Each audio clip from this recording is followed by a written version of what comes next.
Hola hermanos, ¿qué tal? Acá estamos de vuelta con Gastón en este canal que se denomina Defendiendo nuestra fe católica. Muy bien. Entonces, en este día vamos a tratar un tema que también es importante, que se va a denominar la iglesia.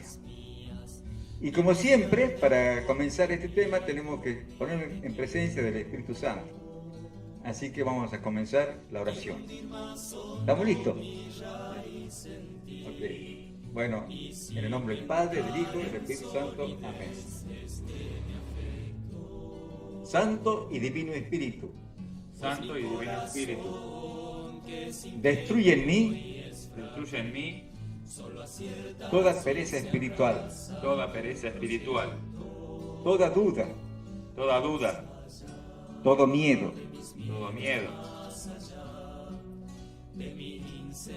Ilumíname con tu sabiduría, Ilumíname con tu sabiduría, con tu paz, con tu paz, con tu alegría. con tu alegría. A ti, Divino Espíritu, A ti, Divino Espíritu, que eres Dios que eres Dios y siempre nos acompañas, y siempre nos acompañas, a ti sea la gloria, a ti sea la gloria, el honor, el honor, el poder, el poder, la adoración la adoración, por los siglos de los siglos. por los siglos de los siglos. Amén. Amén. Muy bien, entonces comenzamos. En este momento vamos a hablar de la iglesia y vamos a definir prácticamente qué es la iglesia. La iglesia significa asamblea, o sea, reunión de un grupo, una agrupación. Y al comenzar a hablar de esto, prácticamente tenemos que remitirnos siempre a las Sagradas Escrituras. Y vamos a ver en la carta de Pablo, ¿qué es lo que nos dice? Vamos a buscar en 1 Timoteo, Gastón, 3:15. Dice, pero si me demoro, para que sepas cómo debes. No, de nuevo. Pero si me demoro, para que sepas cómo debes portarte en la casa de Dios. ¿Ves? Ahí está. Pero si me demoro, ¿cómo debes portarte en la casa de Dios? O sea, Dios tiene una casa. Eso es importante. ¿Y qué es la casa? Por ejemplo, ¿qué es la casa de uno? La casa es donde uno está cómodo, se siente cómodo, donde puede recibir visitas, donde puede estar la familia, donde uno vive. ¿No es así? Es donde uno se siente cómodo, en la casa de Dios. Dios tiene una casa. Y si seguimos leyendo, Gastón, decime, ¿qué sigue? A ver, en la casa, dice, en la casa de Dios. En la casa de Dios. Y dice que es la iglesia del Dios vivo. Ah, entonces la casa de Dios es la iglesia del Dios vivo. Entonces eso es importante. Es muy importante que sepamos esto que dice Pablo. Es la casa, la iglesia es la casa de Dios. La casa de Dios. ¿Y por qué es importante? ¿Qué importancia tiene esto? ¿Qué dice? Es pilar y base de la verdad.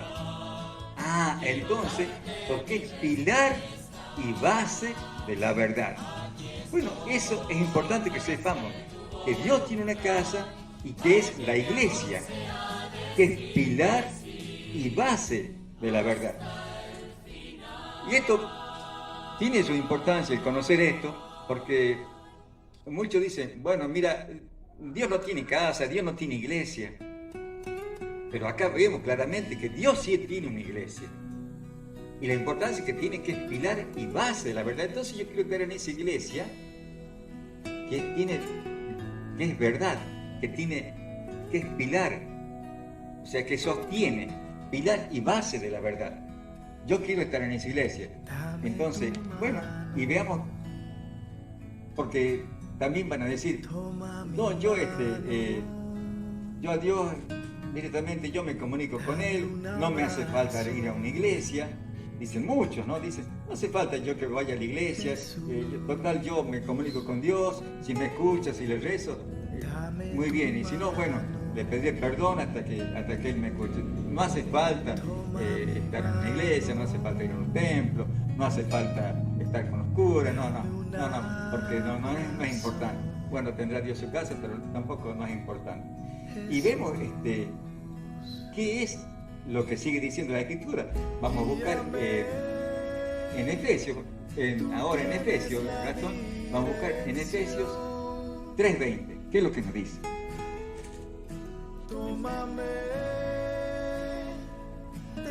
Y aquel que es poderoso para hacer todas las cosas, mucho más abundante de lo que pedimos o entendemos, según el poder que actúa en nosotros. A Él. Ahí está. Acá pongamos atención, ¿qué es lo que dice? ¿Qué es lo que dice? ¿Qué es lo que viene? A Él Sea gloria en la iglesia en Cristo Jesús. A Él sea la gloria en Cristo Jesús. A Él, entonces, es importante la iglesia porque en la iglesia se da la gloria a Cristo, a Dios y a Cristo Jesús.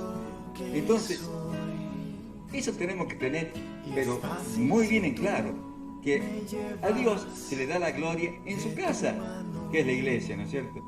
Que es la iglesia. Entonces, eso no lo tenemos que olvidar, eso lo tenemos que tener muy en cuenta, para poder darle justamente la gloria a Dios.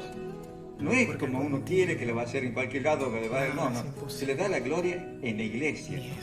Y estamos de acuerdo, ¿no?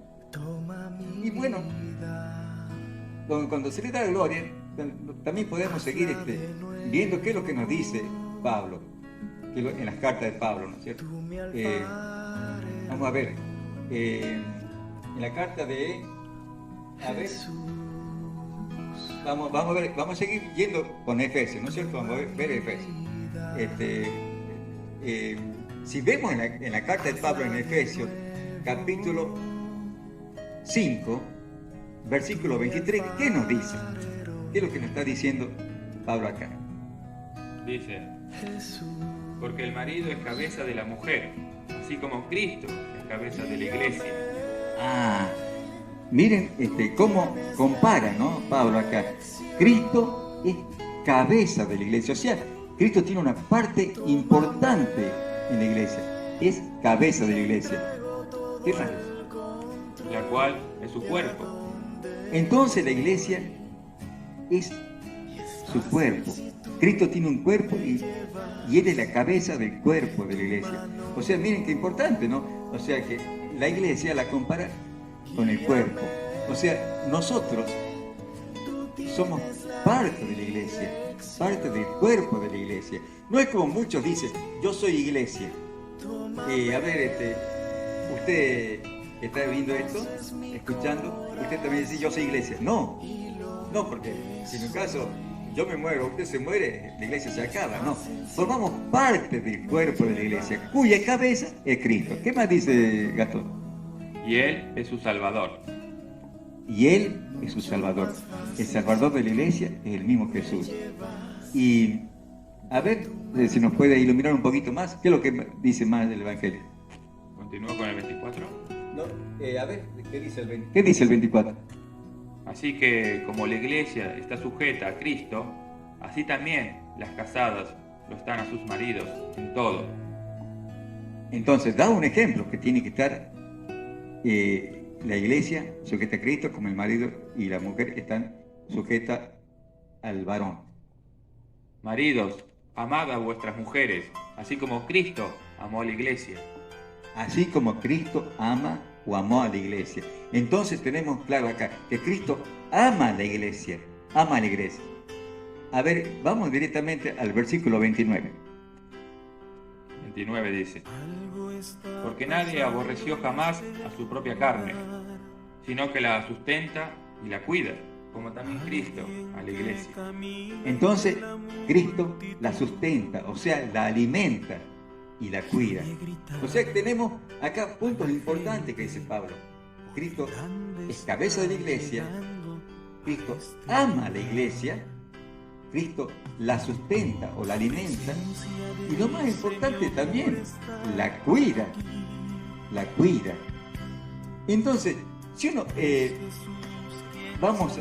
nos podemos a pensar todo lo que dice Pablo acá en esto, que Cristo es cabeza de la iglesia y su cuerpo es la iglesia. Una preguntita, y yo te hago una pregunta a vos, Gastón, y a usted también. Cuando María engendró a Jesús, ¿lo engendró únicamente la cabeza? No.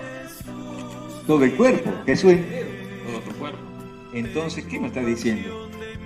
Que María es madre de la iglesia, es madre de Jesús y madre de la iglesia.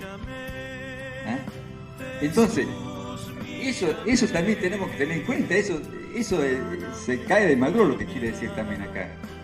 Aunque esto, le aclaro, ¿no? Esto no es nada teológico, no es nada que para decir lo peor, no.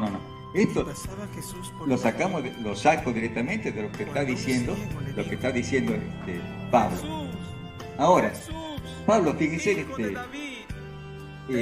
tiene cosas muy importantes también que nos puede iluminar. Pablo, les comento, no conoció personalmente a Jesús. No lo conoció. O sea, no anduvo con él. ¿Por qué? Porque simplemente cuando apareció Pablo, Jesús se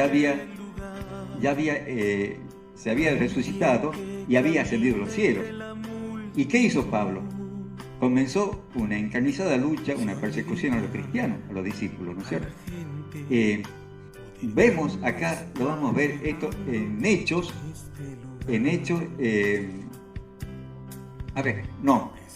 vamos a ver en Hechos, cuando él comienza a perseguir a la iglesia, está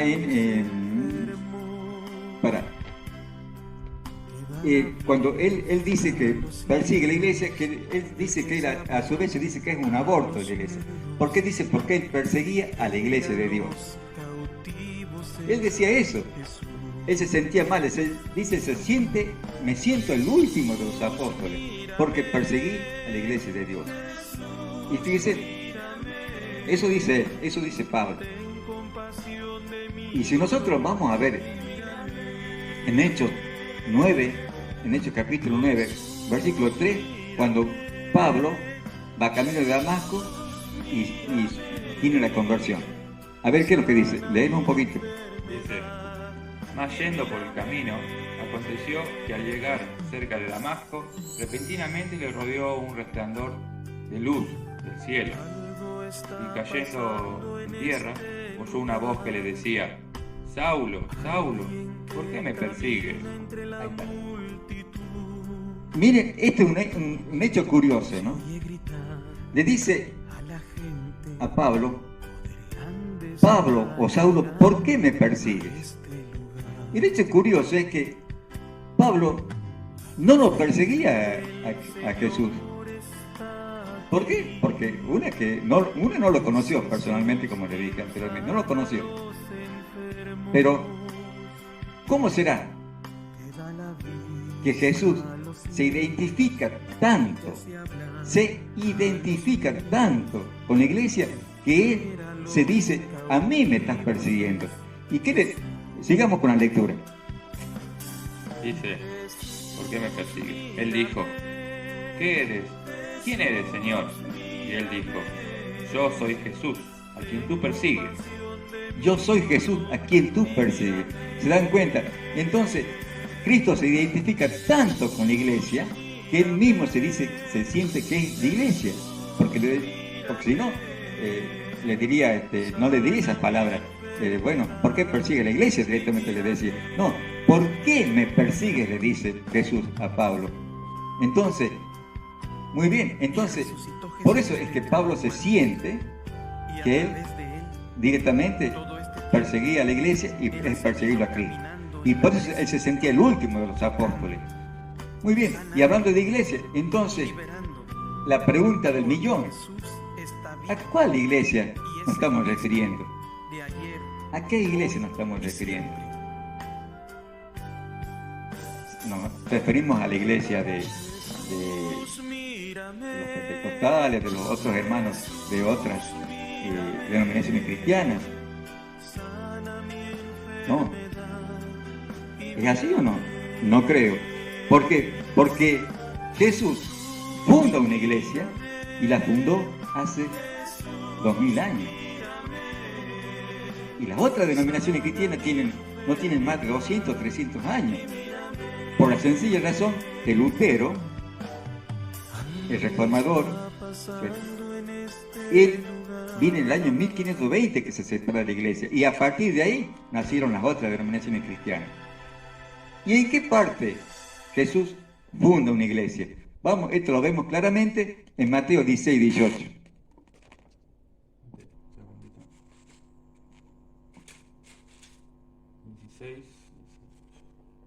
Dice, y yo también te digo, que tú eres Pedro, y sobre esta roca edificaré mi iglesia. Ahí está. Sobre esta piedra o sobre esta roca edificaré mi iglesia. O sea, Jesús es el constructor, es el arquitecto. Le dice a Pedro, sobre esta roca o sobre esta piedra edificaré mi iglesia. Y las puertas del Hades no prevalecerán contra ella. Las puertas del Hades, o sea, el infierno, o sea, el diablo no va a prevalecer jamás contra ella. Nunca le va a ganar. Dice, y a ti te daré las llaves del reino de los cielos. Y a Pedro le da las llaves del reino de los cielos. O sea, le da autoridad, le da poder. Y todo lo que ates en la tierra será atado en el cielo. Todo lo que desates en la tierra será desatado en el cielo. ¿Se dan cuenta? Le da el poder, le da a Pedro, a las personas de Pedro. Porque no es como dicen muchos, que van a decir acá, que no, que lo hace sobre la fe de Pedro. No lo hace sobre la fe de Pedro. No, le da a una persona. Cristo le da a Pedro la llave del reino de los cielos. Lo que ates en la tierra será atado en el cielo. Lo que desate será desatado en el cielo. Le da el aval, le da el apoyo total. No es sobre la fe. Porque si fuera sobre la fe, podemos verlo claramente en Marcos 1.23. ¿Me puede buscar, por favor, Marcos 1.23? Marcos 1.23.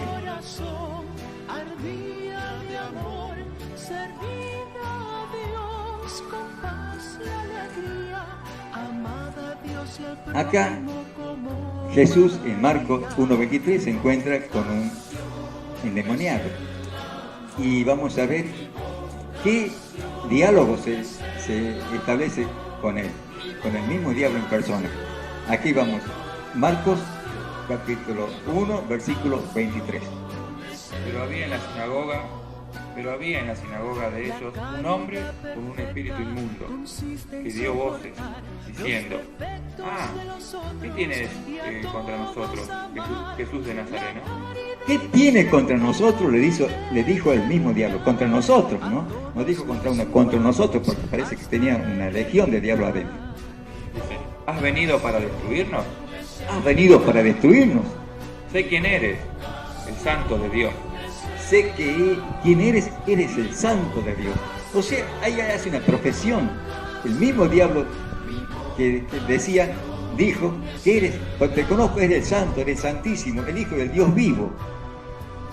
Y no por eso Jesús le dijo, muy bien, Satanás, a ti por esa profesión de fe que haces, a ti te voy a dar la llave del reino de los cielos. No le dice por eso. No es. Entonces, no es que se le da la llave a Pedro por la profesión de fe.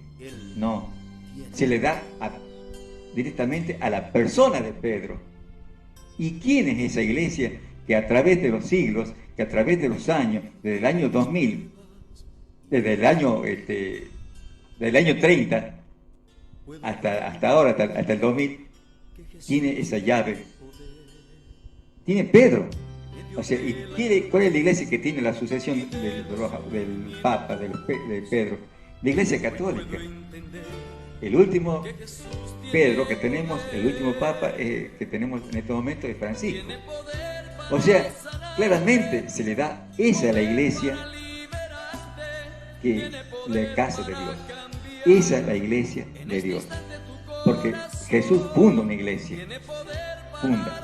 Y ustedes, por supuesto, van a decir, bueno, ¿en qué parte del Evangelio dice que la iglesia que se llama católica? No sale en ninguna parte, tampoco como en ninguna parte del Evangelio sale el nombre de Iglesia Pentecostal, Iglesia Testigo de Jehová, Iglesia Evangélica, no sale. Pero sí lo podemos ver claramente en Marcos 16, 18. Tomarán en las manos serpientes, y si bebieren cosa mortífera, no les hará daño. Solo los enfermos pondrán sus manos y sanarán.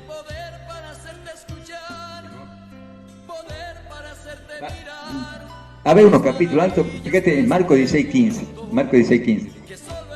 Dice, y les dijo, id por el mundo y predicad el evangelio a toda criatura. Ahí está, id por el mundo, o sea, universal, id por el mundo a toda y predicar el evangelio a todo el mundo. Y si ustedes se fijan en un diccionario, ¿qué significa católico? Acá en la Argentina le decimos diccionario al libro que donde nos define las palabras, donde hay la definición de las palabras. En cualquier diccionario, fíjense, y van a ver que cuando dice la palabra católico, lo primero que dice la definición es universal. Por eso, la Iglesia Católica es universal, y universal significa católico. Esa es la razón que le llamamos Iglesia Católica. Ahora, hermano, usted, como Pablo en ese momento, usted persigue la iglesia.